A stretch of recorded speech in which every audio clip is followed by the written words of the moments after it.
we've had quite a journey. Went from Uruguay and then to Bordeaux, and now we go to Dubrovnik. Mr. Franković, the floor is yours.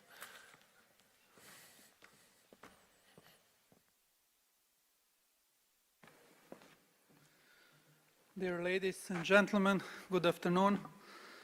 So let's start with the beginning. The quote of George Bernard Shaw once said, "Those who seek paradise on earth should come and see Dubrovnik." So let's start with that video.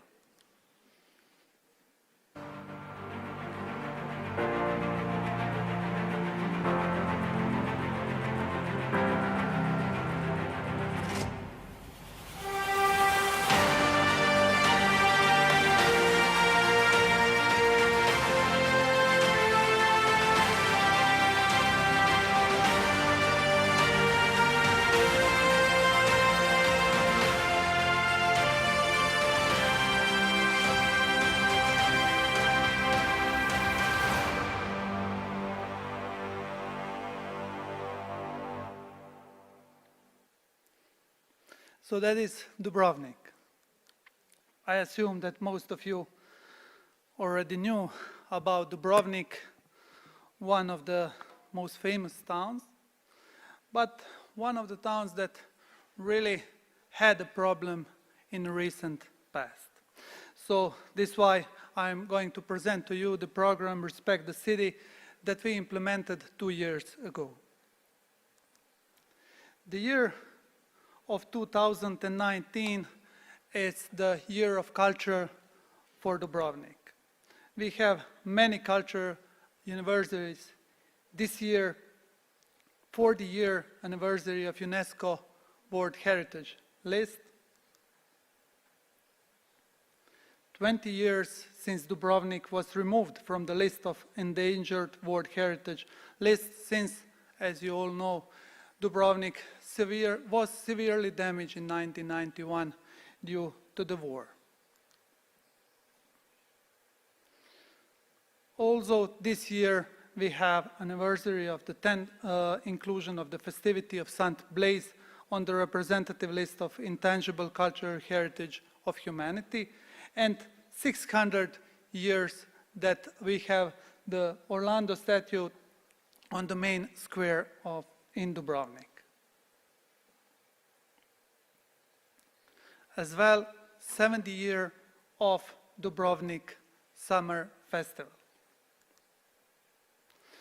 So everything was happening for the long time.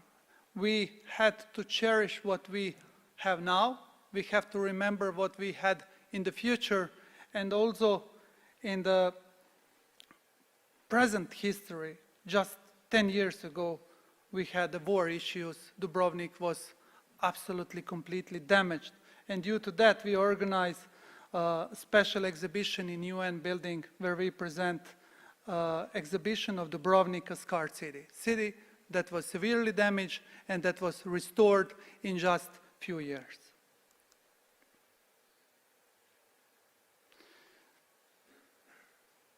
I think this says everything about the city that has its great success, but also failures. And we do think that this was a great failure of us. Overcrowding, what is it? Is that a failure of management? Can anyone predict that his or her city is going to be overcrowded? Is that predictable or not? That is a question of talks, but it happened to Dubrovnik. I became a mayor in the year of 2017. Now it's going to be 2 years. 7 days after I became a mayor, we were faced with this. Negative media, international media, saying that there is a death of Dubrovnik, the city that's not living anymore, the city that is overcrowded with hundreds and hundreds of tourists walking around. And the citizens, there are no citizens in this crowd.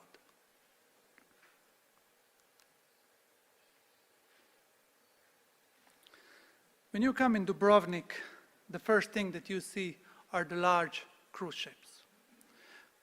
But are the large cruise ships only problem in this city or in the world cities? No. But they are solution, the easy solution. So what we did first is we approached the world organization of the cruise ships companies called CLIA, and we said, listen guys, we do have a problem, and you can help to us, and you can help yourselves, because when your guests arrived in Dubrovnik, they see a mass tourism, over-tourism. Could they enjoy in the churches, in the museums, in the wide Dubrovnik streets? No. What is their experience of Dubrovnik? Bad. Are they going to come back in Dubrovnik as a tourist that want to stay in the hotels, apartments, hostels? No. No one wants to come in overcrowded destination. So we suggest to them, let's to be partners in this story.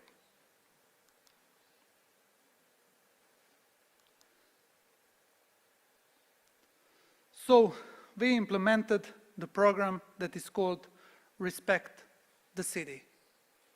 And the Respect the City means not just for the tourists to respect the city, for the locals to respect its own city as well. To all of those that are making money in Dubrovnik to respect the city as well. Because when you are taking a hard decisions, and to cut the number of cruise ship passengers is a hard decision. To cut the number of daily visitors is a hard decision. Why is that so? It seems so easy, but it affects all those economies that are currently making money in the city. That's why it's not easy, because everyone would do it in a minute.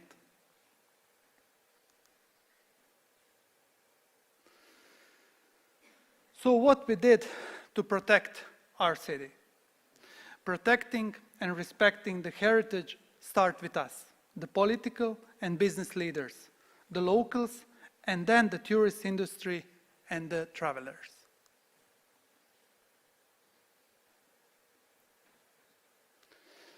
So all of us know the goals. All of us actually know what to do it.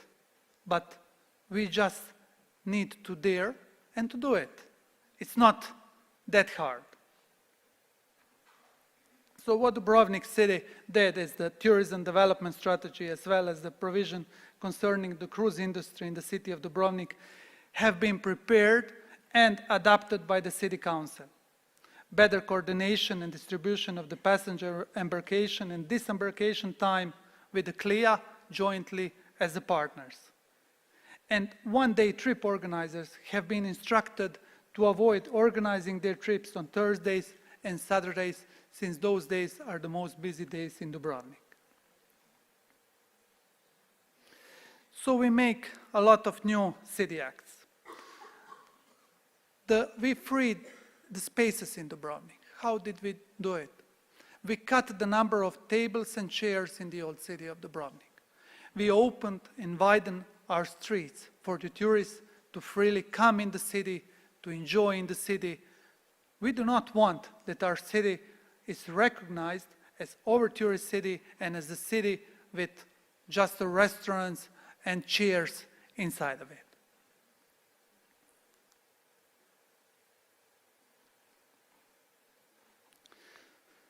So with the Respect the City, we did want to send a message to the world. We did want to send a message that we are ready to change things and that Dubrovnik is not going to be in the future times overcrowded destination.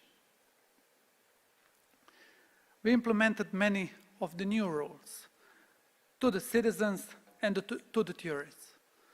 We do believe that all of those that are coming to the city of Dubrovnik are ready to apply with the rules, but they need to know what are the rules in order to apply to the rules. So we communicate directly with them what are the exact rules of the city of Dubrovnik. So when someone is coming to Dubrovnik, there are different varieties how you will communicate with the tourists. What is crucial is to keep them informed, to give them information what is the best time to come in Dubrovnik. Is that the morning hours, afternoon hours, or maybe midnight hours? So we have different applications, Dubrovnik Card and Dubrovnik Eye. With that, we can, if someone is downloading that, we can directly communicate with our tourists what is the best time to come to the city. And also what we have on our web page is Dubrovnik Visitor. What is that? That is a prediction of the number of tourists in destination in a certain day. So if you go today in Dubrovnik Visitor web page, you can directly see what is the prediction, let's say in a month or two designated day. Is there going to be a lot of tourists, lower number of tourists? What is the actual prediction? And then you can plan your visit to the city of Dubrovnik.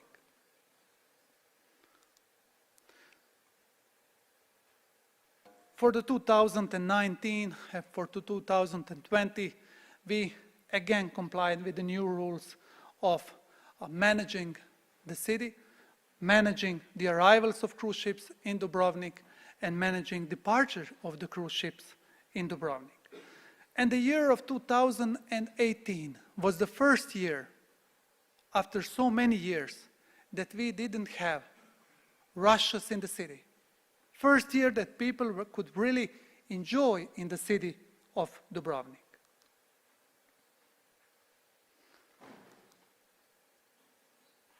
So it is very important for all of us that when we are running our cities need to develop the infrastructure for the tourists. Dubrovnik is a city of 42,000 inhabitants. And in the summertime, that number of tourists doubles with the number of inhabitants. So the sewage system, the water system, the roads, everything need to comply to the city of 80,000 inhabitants, because Dubrovnik for 8 months is a city of 80,000 inhabitants. Overtourism can be avoided by a proper management, and that is the only way how to do it. But as a conclusion, what is very important for the nowadays mayors, it's not to not calculate, to not think about the next mandate. Because if you start to think in that way, then our cities are going to lose on long-term sustainable management. The actions need to be taken now. We are going to lose some votes, but our cities will gain their future. Thank you very much. Wow. Thank you so much, Mr. Mayor. That was very interesting. I just can't help myself. This is such an interesting panel, such an interesting topic. I just want to take a few moments to ask some questions of our panelists while we have them here on stage before we let them go. I have to say, the first thing we have to direct towards our introductory speaker, over-tourism. I've had this thing for a while. I think it's the wrong word. We had this discussion the other day. Are you with me? I say we should call it unbalanced tourism, because that's what it is. It's not too many tourists everywhere. It's more bottlenecks around the area, and we can balance it with action. You agree or disagree? Oh, I agree. Okay. Not saying it's the best term, but I don't know any better ones at the moment, but we'll get to it. But it's already a lot better than over-tourism. You prefer unbalanced tourism to over. Okay. So that's the second question I have for you is this. One of the things, and I totally agree with you, that cities are getting more crowded. There are more commuters coming in and out. There are more crowds in areas that are local crowds. When I come to New York or another city and it's bustling and it's rush hour, I want to feel that vibe of New York. If I come to a rock concert, I want to feel a lot of people around me. If it's New Year's Eve, I want to feel a lot of people on the street that are locals. It's different when there's tourists everywhere. Don't you think? I mean, there's one that makes the city feel alive with local people going about their daily lives, and if you're a visitor, you get to kind of be part of that. That's a natural crowd. You have this unnatural crowd of tourism. But I didn't hear you differentiating those things. It's very, well, I mean, there's a, how do you call it? It's a gliding scale because, like, yes, residents are residents, commuters are commuters. Then you have the people who live 20 miles from where you live, from where the city is. You have people from the same country who are quite close culturally and you wouldn't recognize them, come within the same continent. Okay, we're getting there. And then you have people who really stand out in groups and within. So it really depends, I think, on the type of visitor, how much is too much. I think you can have plenty more residents, and you want residents because you want a bustling vibe. But a limited number of visitors also gives that vibe. So it's very difficult to say, like, to make that strict comparison resident-visitor. But I agree, like, you want a bustling vibe, and you want people who know their way around. And when people basically start stopping in the middle of the road, that's when it gets difficult. Some visitors fit in. You can't tell if they're a tourist or not, which is one of the reasons that a tour group that looks very much like tourists has a bigger, almost like a multiplier effect of making the locals feel like they're in a zoo or in some kind of Disneyland experience. I completely agree. Yeah. I mean, the counterbalance is if they're in a group, it's very easy to manage because they're visible and you can manage it. And more independent tourists are just, particularly with the short-term rental services, right. It's very difficult to see when they are, where, how, what, why, because Airbnb and the likes are just don't share their data very much. Okay. So it's all it's so complicated. There's so much interest. And then I have to get real quickly, 50,000 euros, 80,000 euros, how do you collect the money? There's a lot of fines we're talking about for Airbnb fines, I believe. Well, renting illegally when it's not your turn to rent and you don't have permission. How do you, have you been successful in collecting that kind of money from people? Well, so far it's ongoing because basically the city is just acting that there is an infraction and then it goes to the judge and then it is the judge saying, okay, this is 20,000, 30,000 and now we're waiting for the first judgments since right now there is a question to the European Union. And no French judge will go against take a decision until the European Law Court says how. And when are we expecting a decision on that? At the end of the year 2019. Okay. And then you'll collect your first $80,000 euro penalty. Well, okay. We hope. We hope. Yes, we hope. But Paris is having the same regulation, and I don't have the figures. But it did work out, and they are every year since several years now collecting some judgments. Yeah, and Barcelona I know is doing something similar as well. Yes. I have to ask Mr. Mayor, in Dubrovnik, I heard like a year or two ago, something about 10,000 visitors at once inside the old city walls. Whatever happened to that? Yeah, it is correct.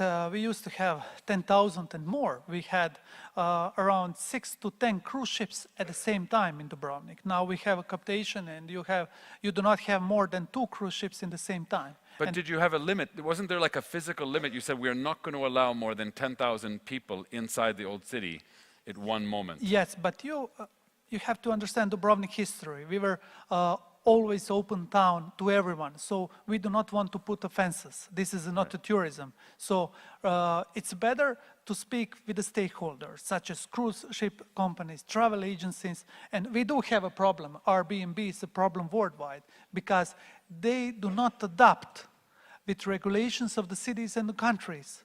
And this is a problem. When they start adapting to the regulations, the things, even with Airbnb and similar providers, will be more easier. Okay, one more quick question, yes or no? Do you think cruise ships need beautiful ports of call, like your city, more, or do your city need cruise ships more? We do need each other mutually, because I can tell you the recent history of Dubrovnik, because I lived through it. I'm coming from the tourism business, and actually I started with my career in the year of 99, 2000, when Dubrovnik tourism just started to rise, because we had a war in 1990s. We were waiting for the cruise ships with the marching bands. So we that desperately needed the tourists, because our economy, 80% of our economy is based on tourism. So we do need each other mutually, but we need to respect each other, and then we wouldn't have a problem at all. Nice. I learned my lesson. You don't ask a politician a yes or no question. Can we do? Thank you for your time, everyone. Let's give them a round of applause, everybody. Thank you.